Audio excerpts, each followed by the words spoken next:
Bigyan ko kayo ng mga tips lang no, sa paggamit ng SmartBand Flex Wall. No?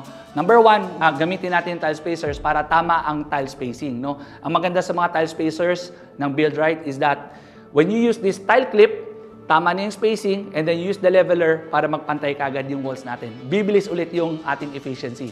No? Next, ano pa yung additional tip namin? Yung SmartBand Flex Wall is not a waterproofing product, so do not replace this product as a waterproofing for your walls. Number 3, use the correct towel size. Okay. So, sa mga 60 by 60 na tiles, no, kailangan nyo gumamit ng 12 mm at napakahirap talaga maghanap ng 12 mm sa labas kasi kailangan mo ng at least 90% tile coverage.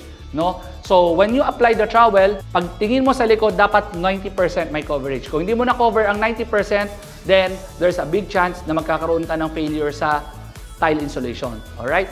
And ano naman yung application method? Please use thin bed, do not use thick bed method. No? So, para to ensure yung kapit ng tiles natin sa inyong wall, and at the same time, you can use the tile clip. Kasi obviously, kung thick bed ka, dahil tinatansya-tansya mo yung tiles mo, dahil gusto mo mag-level, hindi mo mape-press ng maayos yung ating tiles. So, kaya hindi mo magagamit ng tile clip. So, when you use a thin bed, you can use the tiles, mape-press mo ng maayos, level ang ating wall.